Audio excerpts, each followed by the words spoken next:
and welcome to another episode of GeekOutdoors.com. So in our modern age, taking an Uber or Lyft is something that pretty much most people have already tried and probably take it every single day. I myself have never tried an Uber or a Lyft until now in 2018. So today I'm going to give my overall experiences with both of the services, what I liked and what I didn't like. So let's start with why I've now just recently taken an Uber Lyft and why I haven't done it before. Well, for the majority of times when I travel, my personal preference is getting a rental car because I absolutely love the freedom to actually go when I want and where I want without having to rely on someone else. And when it comes to a taxi, it's only when I absolutely have no other option that I would take a taxi. So with the Uber and Lyft, I never really saw a need for it. But in this situation, I thought it makes more sense for me to do that. And so let me go ahead and start off with the things that I did not like about Uber and Lyft. And the thing is, my experiences were great. And so I didn't really have a negative on it. But the thing is, if you're in an area like this where it's a huge city, then your experiences might be better because in a much bigger city, there's probably more Uber and Lyft drivers. And so it's more convenient for you to actually get a ride whenever you need it. Whereas if you were in a smaller city or a more remote area, you might have to wait a lot longer. That's about the only con I could see right now, besides the obvious things of safety, privacy, and so forth. But so far, I haven't experienced anything negative like that. Which leads me to all the great things about these two services. The first thing is convenience. It just takes a few minutes for you to set up these apps on your phone. Obviously, you're going to have some type of form of payment. You're going to have your personal information in there. But after that, finding a ride is so easy.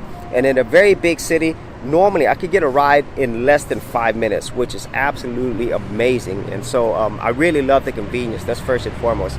And secondly, the actual car itself. These are people's individual cars. And so I think they were very well maintained. They were clean. It's very comfortable for me. And in a lot of ways, I kind of felt like I had my own personal driving service. You know, even though it's not a limo, although you can get a limo, it was very nice to have that type of service. And then after that, I really enjoyed the people. And that's probably the biggest thing that I loved about it. Every single Uber and Lyft driver that had there, it was absolutely wonderful. There were people who actually lived in the city. And so in a lot of ways, you were actually getting a tour guide, somebody who actually lives there. And so I learned a lot about the history of the city, their own personal stories. And that in and of itself for me was absolutely well worth it because I really do love meeting people and their interesting stories. And so having that was just a huge, huge bonus. And honestly, that probably almost trumps the convenience factor because whenever I'd taken taxis, I didn't get that same type of experience. And so those are probably the top three things that I really liked about Uber and Lyft. And once again, the thing that I love the most is the actual people involved and then the convenience factor. And that is my overall first impressions of these two services. You know, if you haven't tried them before, I would highly recommend them. Obviously, do your own research on them. But right now, I'm actually enjoying these services and I'm actually about to get on an Uber here pretty soon.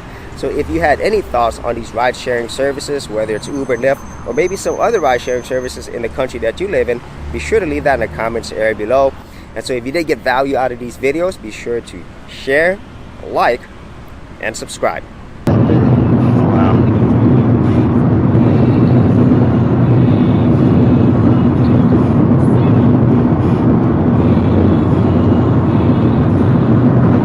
Hey geeks, if you are a creative geek like me and you wanted to learn how to create content on YouTube and other places on the internet, then check out my Gold Content Creators Group where you'll get access to 30 videos plus additional content for all the creative geeks out there. And the best part of it is, all of this is free. Simply head over to the link below, check out my page, and sign up for my Gold Content Creators Group. Thanks for watching, and I'll see you on the other side. Thanks for checking out this episode. And as always, if you like these videos, be sure to click on the subscribe button.